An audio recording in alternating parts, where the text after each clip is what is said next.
averages, but he has been getting wins. And that sort of confidence helps you in any game. But as I said, Steve Beaton, you know, I kind of edge towards him on this game because I just think he may be a little bit more consistent on the double in. Yeah, I was chatting with Steve today, and he was saying to me that he wasn't sure what he was going to start on, whether it be double top or 32. And he had a practice earlier today, and 32 just seemed so much more comfortable. So that's why he started on it in the first leg. Tronny Steve goes up there, scruffy scored as we call it. It's an 81, he had a perfect chance. If he could have fired in a 140, all of a sudden got control of the first leg. But what he's done is opened the door up for Justin Pipe to do exactly this. 95. Puts himself back in the leg. Oh, not a lot has changed from Steve. The Barnet perhaps, a bit greyer. He dyes it silver, sure of it.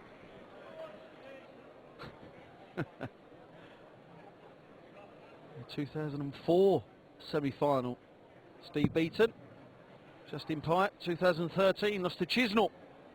And Chizzy had an absolute mare in the final against the great man Phil Taylor. 100.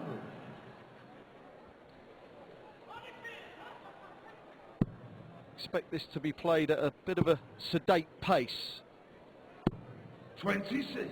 It's just what Pipe does, isn't it? He's not actually, like you said, Rod, he's not really that slow. He's just methodical with his first start and then gets into his routine, sets and throws. Yeah, about the same pace as what Dennis Priestley used to be. Oh, come on. Well, perhaps a little bit faster than mate Dennis. But Steve, he's very experienced. That slow game of Justin Pipe should not upset him. He's been around long enough to know just walk back an extra couple of steps, you know, compose yourself. The one thing you mustn't do when you're playing slow players is rush your game, which is you tend to do. Yeah, you're talking to the wrong man. 85. Justin's points there are so long. 150. Just opens up the bed. It certainly leaves everything open, ready to be hit. Steve looking for a treble 19 and gets it. Good dart that. Puts him in control of this leg. Because Justin, well, he's good, but he can't take out 163.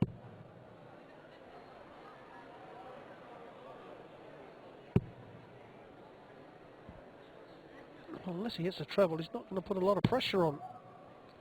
60. He hasn't done that, so Steve So you Beaton require going to get two clear darts at double top, and this is where you must clean the legs up. Don't let your opponent back to the oche. And he's not done that, and he's done the worst thing by splitting the 10s and leaving those 5s. But a chance here, outside chance for Justin Pipe. He's going to have to come down with the 17s now. That will leave the 32.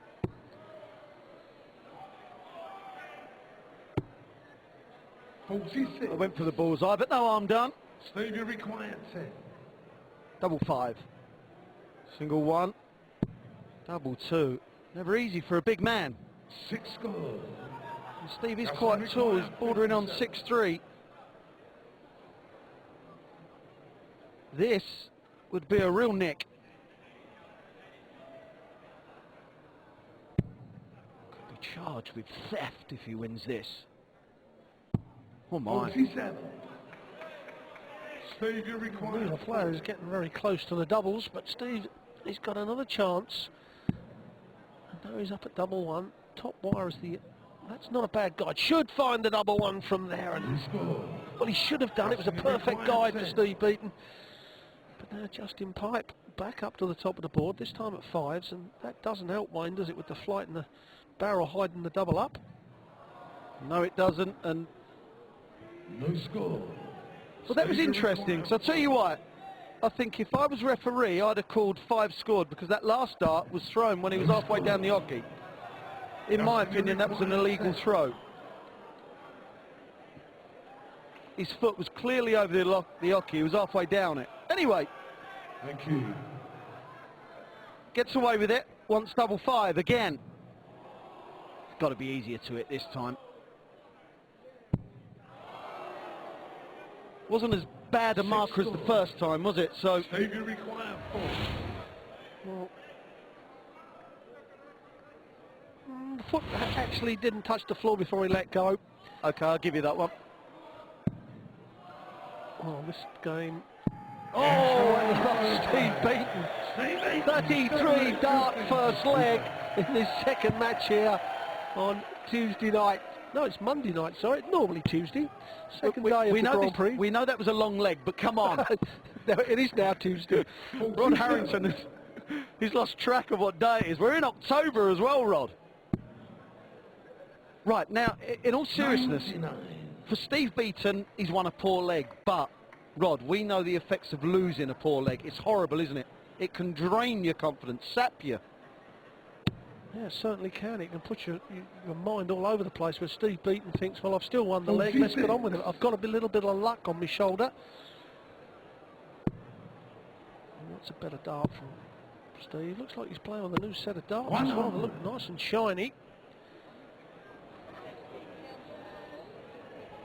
You see the arena that these guys are playing in, trying to win the prize and the title of the World Grand Prix champion. 135. Neither is really yet put together 3 or 6 darts of any note, and that score of 135 60. is the best we've seen, and it was included a wayward dart. These two are, they travel together, Rod, don't they? They've got the same sponsor, and it's nothing. It's not a friendly game, is it? We don't have friendly games anymore. Not when you're on that stage. When you're in the practice room, you can have a friendly game. But Justin Bipe, perhaps that'll kick-start his game. But can Steve Beaton return the favour? So now Pipe will be with throw. Possibly going to have to go for the 25 here, which he has done. And if he hits the 18, that first dart has lined the bullseye up absolutely perfect. Now, I don't think he wants to hit the treble 18, which he hasn't, because that dart, look at that for a marker. 68. I personally would have liked the treble 18, 102. but the safer route is, you're right, the 18 for ball. Steve's clearly not happy, not finding any kind of rhythm. 25. But Justin has left a semi-awkward one. 2 darts, double 8s. Still double 8 for a level game. 17. Steve Beaton has got to jump all over this. Steve, you require 32. Well, it's a bit like the first game of the night between Andrew Gilden and Simon Whitlock. Gilden just Simon couldn't hit a thing and literally Steve gave the Beaton first set to Simon Whitlock. That's exactly as what's happening here. They're both only just over the 60 average, and yet Steve Beaton 2 legs to nil up. He's away. 89. It really is a good switch, 32 to 57. Peter Wright was doing it, probably the best I've ever seen anyone do it last night. Unfortunately, he couldn't finish to the same tune he was starting. That's why he lost to Dave Chisnell. Should work his way off that and score 112. 112.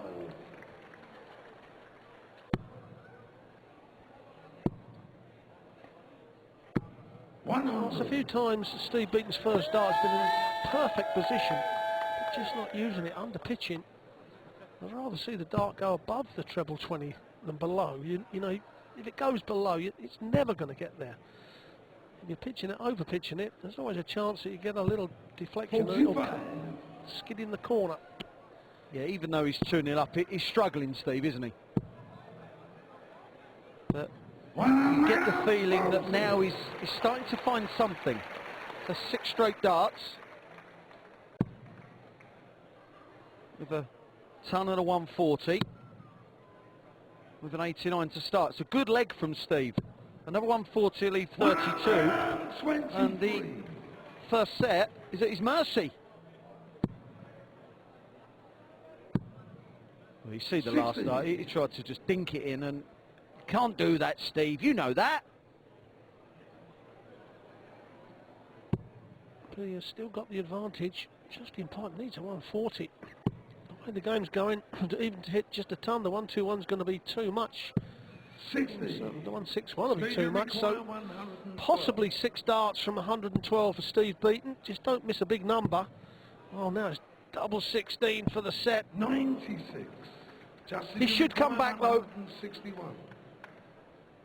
The odds suggest he will. You do find with the more methodical, slower players, when their rhythm does go, it really does become hard work because they haven't got the pace to pick themselves up. That's a great visit. But this is for the first set. To win against Justin Pyatt, 3-0 in this set as well. And he gets the double ace. Steve Beaton will feel that he's dodged a couple of bullets in the first and second legs.